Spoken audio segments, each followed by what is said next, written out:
Well, I can kind of hear you now. Oh, good. Question. Oh, it's using the right camera.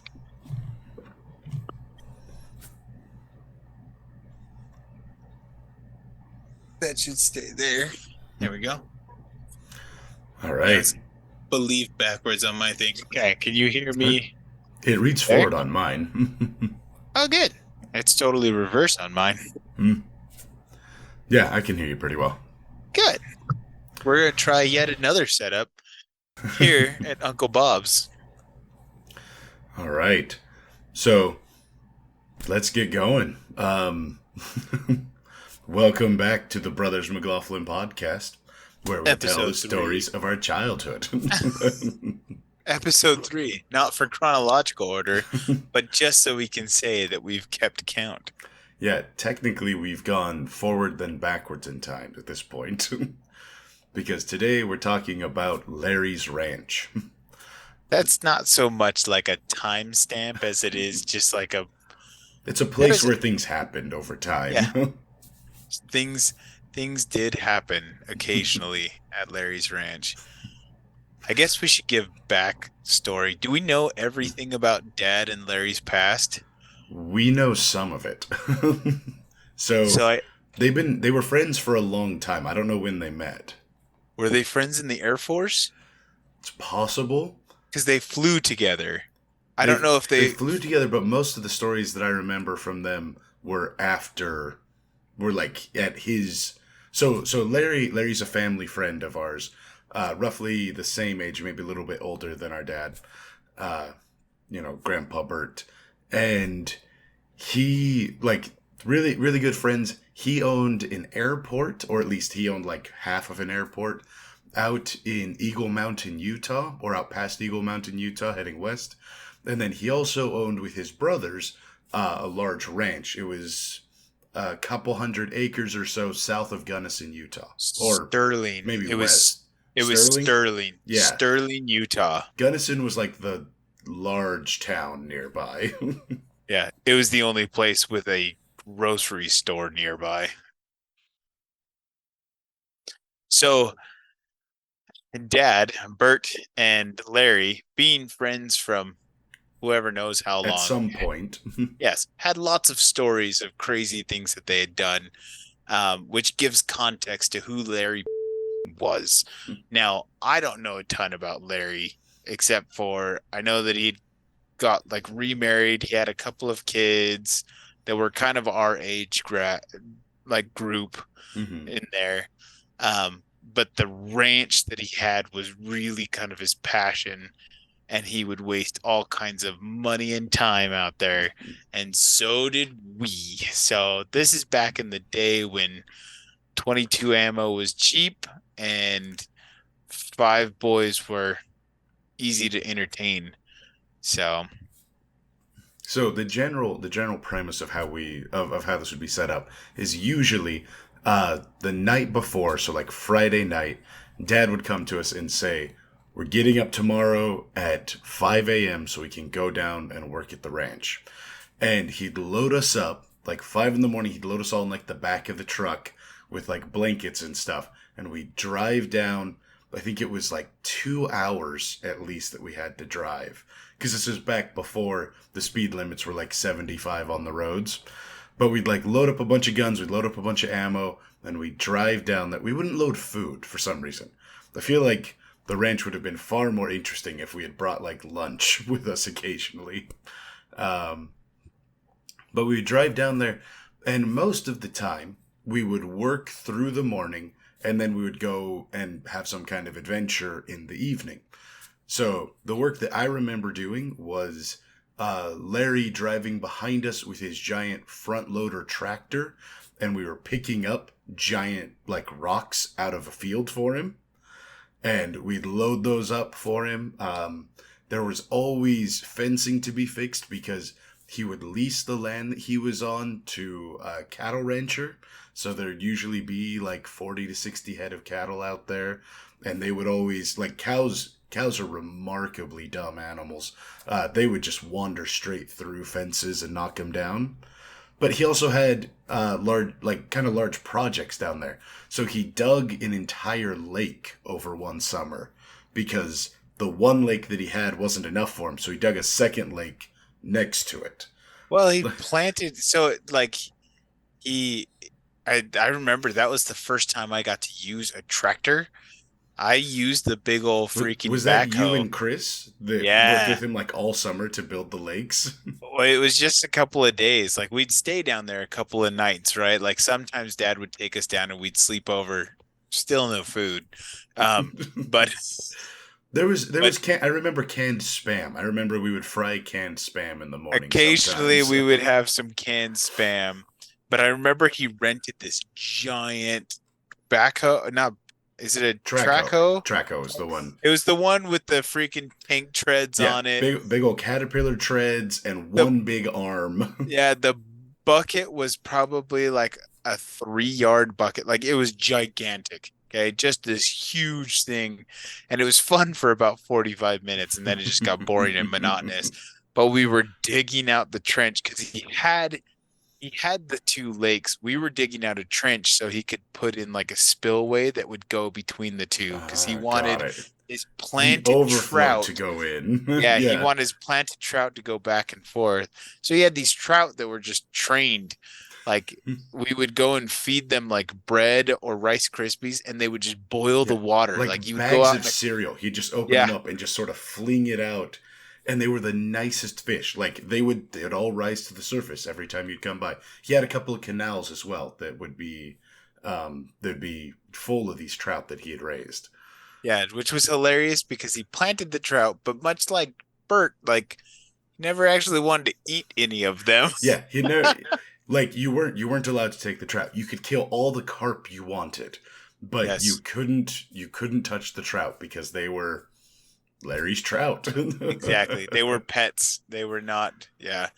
So I remember one of the biggest memories, because they had this big old barn. It was just this big open barn area. Um, and he had made like this fireplace. You remember this out of the giant Oh, tanks? yeah.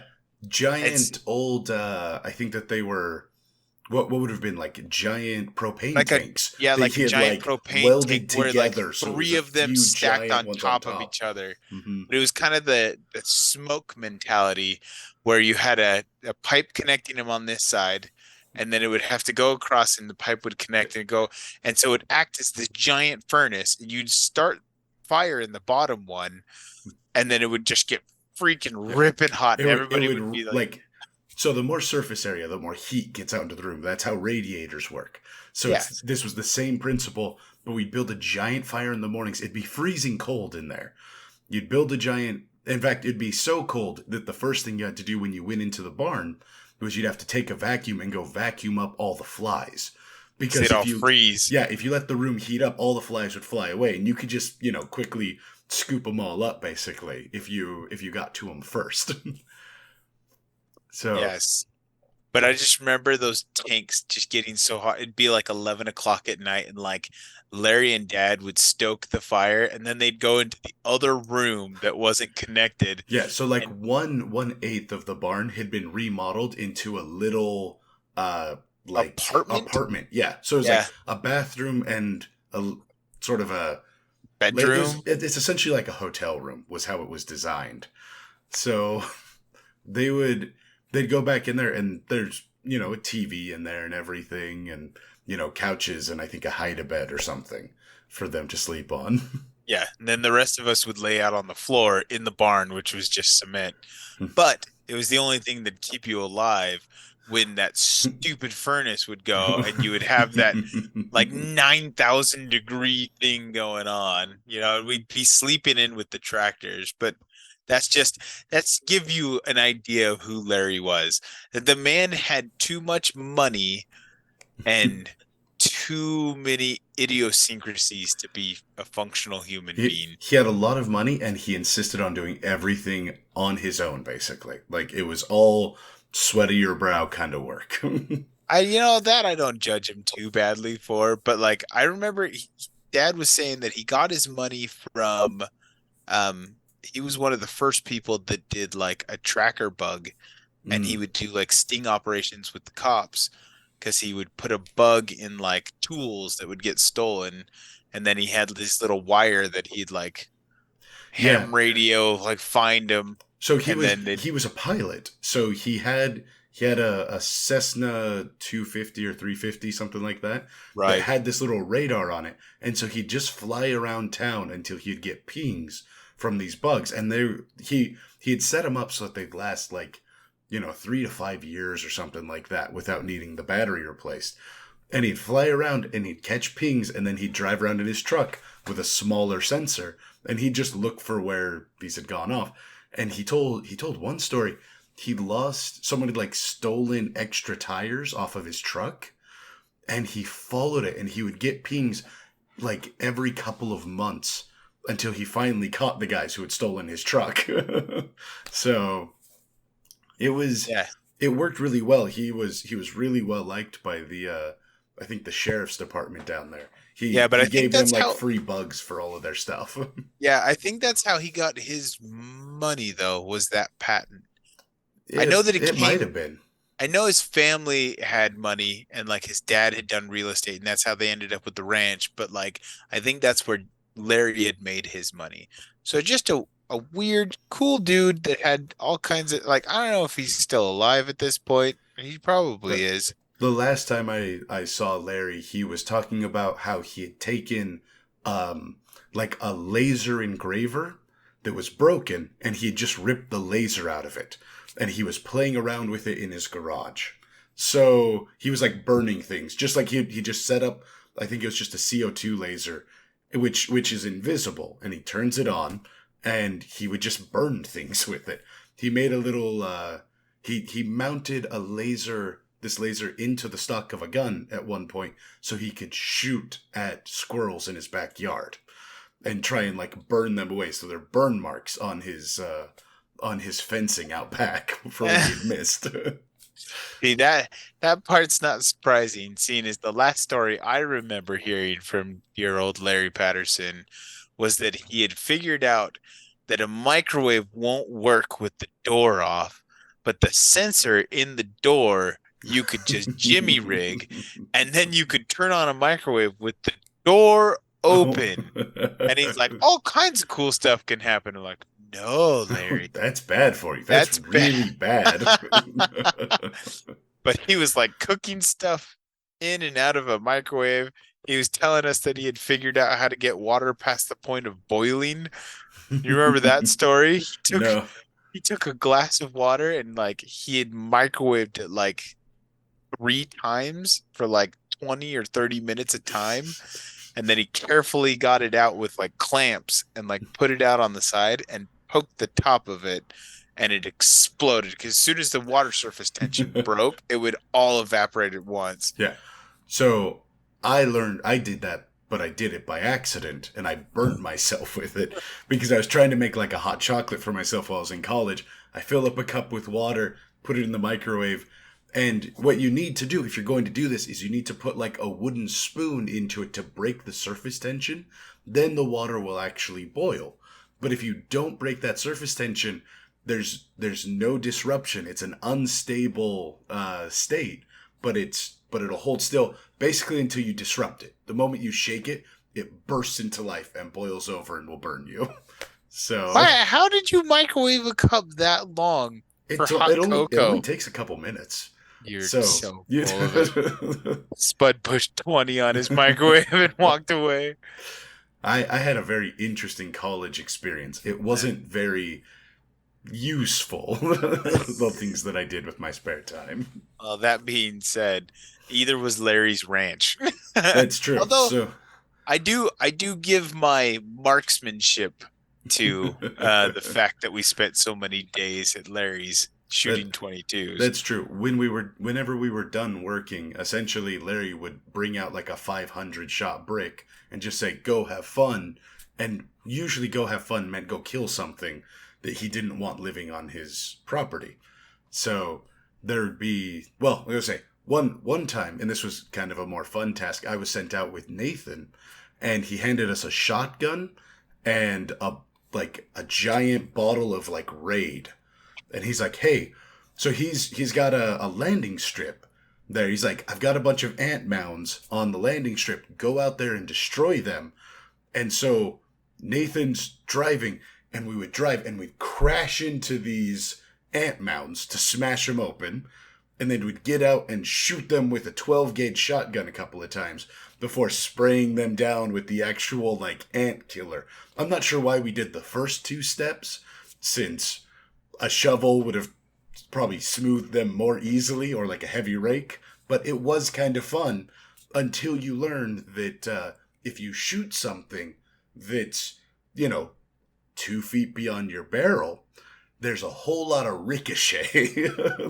And so every time you shoot towards your own feet, you end up getting blasted with rocks and little bits of stone and things. Oh man. Yeah, I wasn't a part of that one, luckily.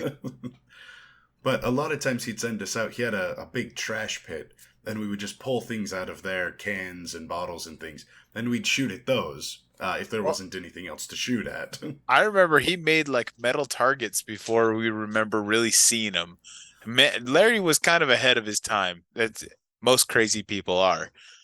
So he had made like the metal targets that like hung and swung, and he had made bigger ones and heavier ones, and then he had one with the post where it like would swing back and forth, which now they sell those as like competition shooting. Yeah, those are really cheap and easy to come by these days. But Yeah. he went out and welded his own version. Though he was really frustrated by it because he used too heavy of steel. So when you'd shoot it with a 22, you wouldn't get any good reaction from it. Yeah. So You'd you'd hear shoot it it, plink, but and that you'd was hear it. plink, and the thing would just like barely wiggle. Yeah. It was serious gauge steel that we were shooting, but it would also last, so it wasn't a big deal. At Yeah, but I one remember point, Larry always being on the verge of insanity. And I remember us going down one year, and he had decided to make himself a cannon. And he had used giant steel pipe, and he had his welder that he did all by himself. And he welded like it. Imagine like exploded view of like PVC pipe, right? And it was like the 3/4 inch with the 1/2 inch, except consider it like what, probably 12 inches. It's a 12-inch yeah, bore. something like that. And then it was probably, I don't know, it was at least a 2-inch Yeah, like round where it was just solid metal. It was the biggest thing ever. he had made this giant cannon. He had welded giant spoked wheels for it to Yeah. sit on as well. It With looked with like the a big Civil tail. War cannon for sure. A Civil War cannon that was only about, I'd say, 3 feet long instead of like the traditional like 8 foot long cannon. It was probably 4 feet. Because I remember the ramrod being pretty tall. Like the ramrod was about 3 feet. So considering this, right? Like you build a cannon, and due to Larry's kind of ingeniousness, he decided, well, he realized while he was at DI, that when he went there, all the bowling balls were the same circumference. And and so and the they're man, and they were cheap. Like you could yeah, buy them for like 25 cents a piece at this yeah, point. especially So in the beginning, because who cares about a bowling ball? yeah, So Larry goes, buys up like 20 bowling balls from the local DI that he lives next to. I think he lived in Spanish Fork. yeah, he was in Spanish Fork. We cleared out the bountiful one. We I cleared remember out the Bountiful that. one for him, like leaving like a shopping cart full of old, like it was like stuff from like Bountiful Bowl or from like Orchard Lanes. Like we had cleaned him out. But So if he, you imagine those math questions, it's like John buys 20 watermelons and it shows a picture of a guy with a cart full of watermelons. That was us with bowling balls. at Any bowling DI, ball we could find. And yeah, so Larry had built this cannon, and when we brought him the bowling balls, he's like this is the best decision I ever made. He's like, I didn't even think about it before. He's like, but the finger holes are the best part of it. Because when you would take these bowling balls and you'd shove them in the cannon, when you'd shoot them out, all of those holes would whistle, and you could Yeah. hear this shot whistling away from you as it shot out across the lake or whatever he was shooting at. Well, so you had the canyon that his ranch was kind of in, right? And it probably, I don't know, it was probably a solid 2 miles across, right? From Something like the that. from the ridge, from the upper ridge with the Yeah, from pond from the to the pond. BLM ground Mhm. on the other side. And so he would put in a quarter cup of gunpowder Yeah, with smokeless black powder. Just, with a legit just like measuring cup. Like yeah, it was a measuring imagine, cup on a stick. So it was yep, on a a stick, so he could measure. put it all the way in the inside. It was duct taped, so you'd have a cannon fuse that you had in the back of the cannon, and then you would put in the quarter cup, on the end of the taped stick, and then you would roll in the bowling ball and shove it and pack it down. Put in the There cannon was no fuse. wadding. We didn't use any sort of wadding with that It was one. perfect Yeah, it dimension. was the Just exact right size. so I just remember him shooting it across because he would either shoot it, we'd shoot it way up high, almost like shooting your bow and arrow up in the sky and hoping that you don't The die. cannon didn't aim straight up though. When he Yeah. made it, he didn't make it to shoot straight up. Luckily. But we would shoot it across, and it was just amazing to me to see like what old warfare would look like as you would shoot This freaking bowling balls. 16-pound bowling ball across a lake. You just watch Yeah. it arc and then like hit, and it would just bounce for a while on Into the other like, side. well, yeah, you'd shoot over the lake that we were at, or you'd shoot it across the cannon or across the canyon and Yeah. see it hit into the BLM ground. And then he'd send us on his four-wheelers to go pick up the Yeah, go bowling collect balls the bowling balls. because you could get like two or three shots out of them before the epoxy would crack. I mostly remember that at one point he's like, you think that's cool? He's like, watch this. And he took the barrel of that cannon and he pointed it down towards the lake. And he said, did you know that bowling balls float?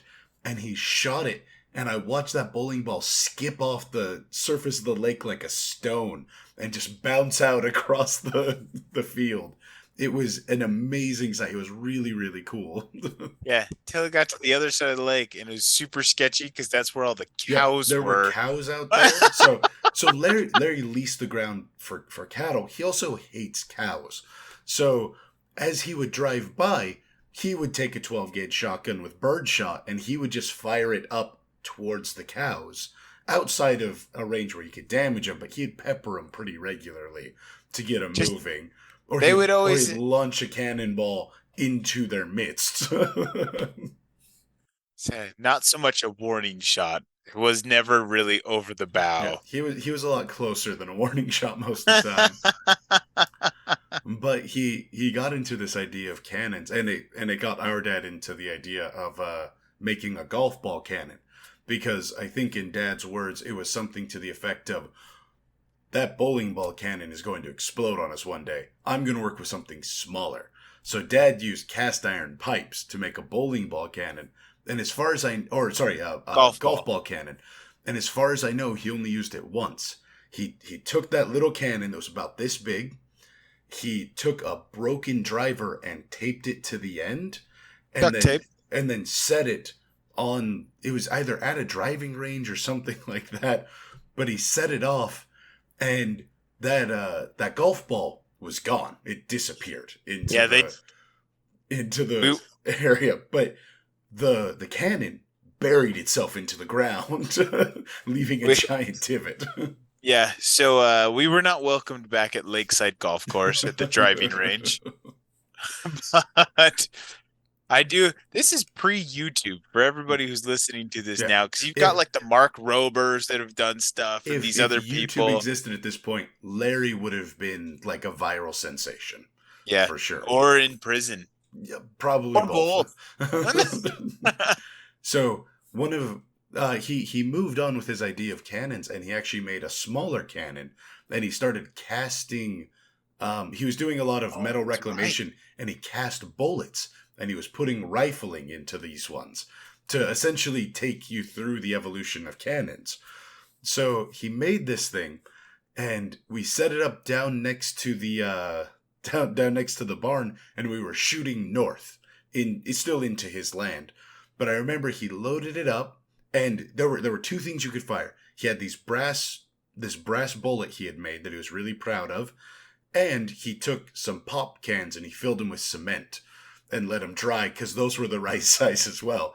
So he'd load these things up to shoot out of it, but he put that really cool brass bullet into it and he fired it. And we all watched it kind of whistling and spinning.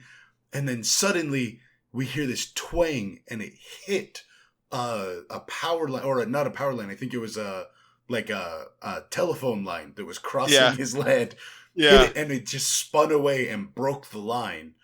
And he sent us out to go find it, and we were never able to recover the bullet. But I think that they were without telephone service for a little while. I don't know where that line ran to, or from, for that matter. But That's why we're not giving direct, yeah.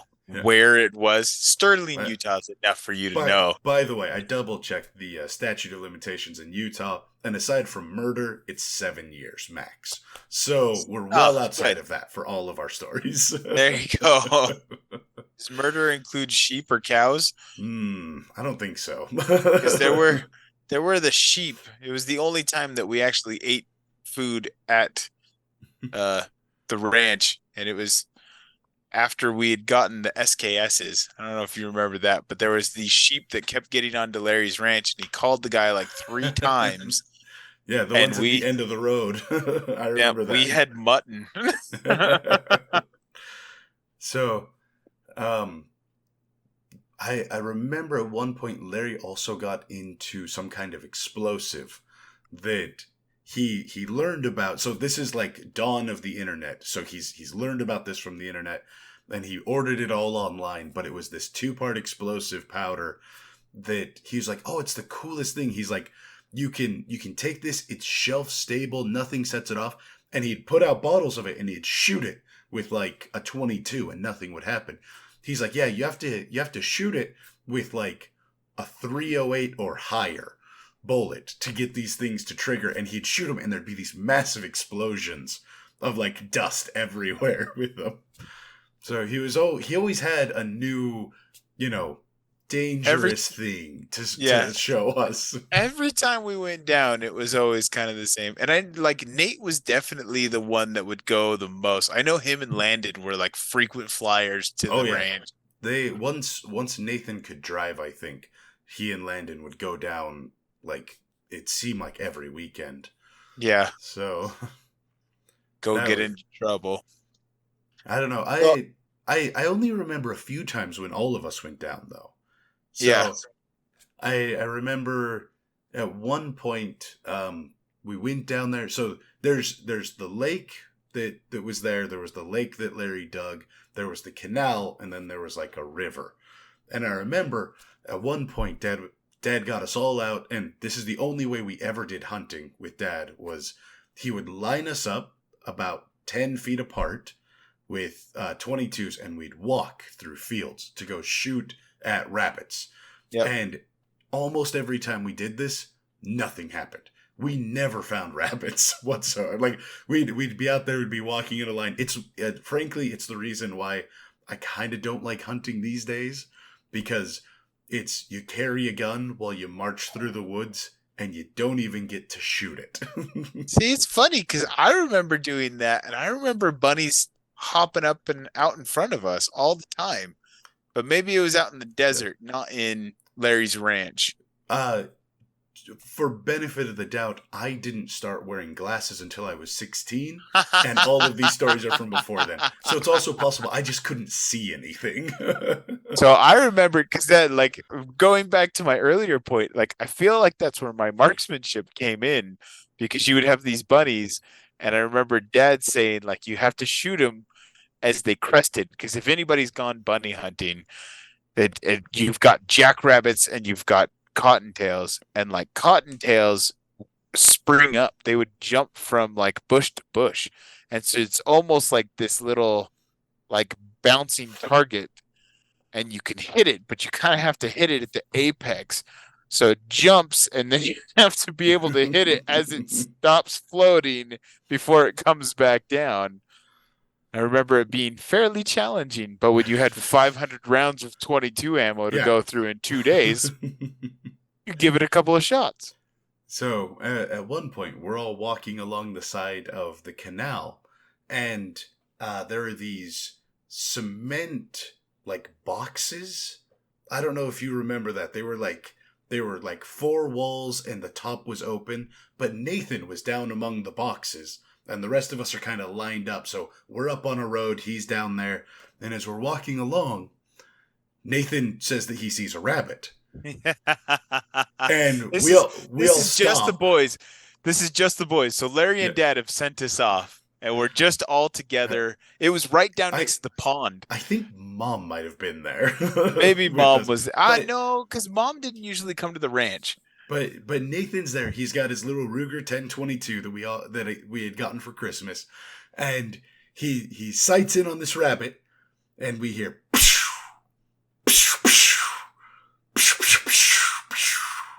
And it was just a 10-shot clip. So he's run out of bullets, and the rabbit is still standing there. So he walks forward and pokes at it with the barrel of his gun, which finally unfreezes the rabbit, and it sprints away as fast as it can. The best is we had walked down there, and it was at least a half an hour walk back to the barn where Yeah. everybody was going to sleep. And we razzed Nathan the entire time Yeah. for going through. And you could tell that, like, after his first shot, he just kind of Yeah. It eyes was buck fever. closed. It was Like, straight buck fever. It was just, yeah. which everyone gets. I never hit anything, to be honest. Like, I don't honestly, even shooting at the coots, the kind of junk birds that we would shoot at up on the pond, like, I don't know if I ever actually hit one. I do know that I eventually learned that when I'd shoot, I would see the splashes in the water where my bullet was dropping off into the water. Yeah. Yet again, another physics lesson Yeah. of knowing that gravity still exists for a 22 bullet. Didn't ever put that together. It wasn't until I taught physics that I was like, oh, that's why I'm such a bad shot. Everything drops. Everything drops. That's why I tend to shoot targets that are within about 15 feet of me, if I can help it. There you go. Yeah. Oh, good old times. There was just always some mayhem to get into. It was like a white trash trailer kid's dream to go down to Larry's ranch. It's Yeah. always a vehicle to work on, a vehicle to drive, or something to shoot Yeah. at. There'd be things to drive and shoot at, which was pretty much all of what we ever wanted to do. It was hot in the summer. It was flipping cold in the Oh, so winter. cold in the winter. And you know, it was a nice place, but it wasn't like a super perfectly well put together place. At one point, while we were working there, I was fairly young. I walked in to use the bathroom in the little in this little apartment in the barn, and I walked into the bathroom and closed the door behind me, used the facilities, and I come back and I try the door, and the door's stuck. And I shake the door and shake the door, and I'm turning the handle, and it's just not opening. And so I start losing it. I don't know how long I'm stuck in there for, but Probably eventually 35 seconds. it was a while. I had time to take stock of my surroundings. But I eventually see that there's a little window that sits out over the toilet, that's got like an air conditioning unit, so I can't really climb out that window. But I'm looking at that window and I see Nathan drive by on a four-wheeler. And I start screaming and shouting and trying to get his attention. And he pulls by again, and eventually he sees me. And I'm in extreme distress at this point. Nathan is Just super say excited what it is. because You're he's crying. yeah. I'm crying like mad at this point. Nathan stops the four-wheeler, looks at me, and goes, and he holds up a rotting deer skull that he's found. That's like, it's got the antlers, it's got part of a head still, and he's all excited, and I'm sitting there shouting at him, trying to get him to come help me, and eventually he comes in and tries the door, and he's not able to open it. So he goes and gets Dad and Larry, and they show up, and I'm finally calm because there's adults here. They're gonna solve this. And so I'm sitting there behind the door waiting for them to open it, expecting them to get like a screwdriver or something. My dad goes, "Get away from the door. I'm about to shoot it." And in my sort of fragile state, I kind of laugh and sit and wait on the other side of the door. What I don't know is my dad has pulled out a gun and is pointing it at the door that I'm standing behind. Luckily, Larry talked him out of it. And I think in the end, all that it really was Dad grabbed the door handle and yanked on it because the door wasn't quite hung true. So, like, it just sort of wedged a little bit. So it was just like a friction. You just had to pull a little harder to get the door to open again.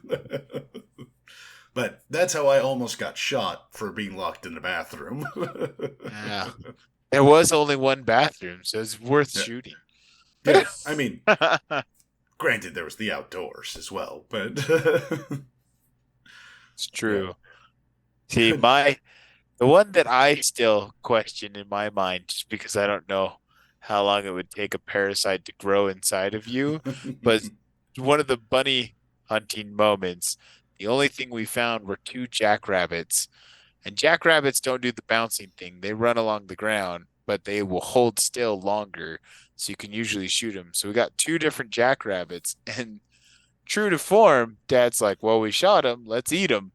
And so he stripped them out. And as we're stripping them out, there are two worms. black grubs, giant grubs, like right along the spine of one of them Yeah, like, that come out. The meat all around it is like darker red and kind of gross looking. yeah. And Dad's So like, it's that's fine. We're fine. gonna cook it. But he flays these bunnies out and pan fries them and then passes them over to us. And after a full day of being on Larry's ranch, you're starving. You haven't eaten anything, you haven't drank anything, so like just kind of go for it. And the closest thing that I can attest to it is probably trying to bite through canned leather. Like it was pretty much the same. Like I've had pheasant Jackrabbits legs. are horrible. Yeah, I've had pheasant legs that seemed like filet mignon compared to jackrabbit. Like it was just It's hard. It's so tough. extremely gamey. There's a reason why you put wild rabbits in stew because it kind of mellows the flavor. And if you boil something long enough, it's bound to get soft. Yeah, it's not. Yeah, jackrabbits you just should not eat. They're just the rats of the outdoors. They're no good. uh, Same with squirrels, but that's a different story. That No, also involves Nathan. those are mission stories there. I ate squirrel on my mission, so Oh, I ate it with Nathan in Alaska. Because if you killed it, you gotta eat it. it's a good thought process. You just got to stop killing everything. Fair enough. All right. Moral So, of the story, I would say, if you have a crazy uncle named Larry or a friend, family friend named Larry, learn wisdom from them, but don't follow in their footsteps necessarily too closely. I don't think they're that bad of footsteps. You But know, if you're wearing the right socks, right? Larry liked his socks so much that's that true. when they went out of stock, he found the last remaining semi truck trailer full of them and bought it. So Yep. he would wear socks for like 2 or 3 days and then throw them away and not wash them. The same, like, thick, the kind of gross cold weather socks. They were his Old man favorites. black socks. Oh, Hope you're doing well, Larry. Hope you're doing well. yes. And everybody, change your socks. All All right. right. Well, we'll see you next time. Have a good one. Yep.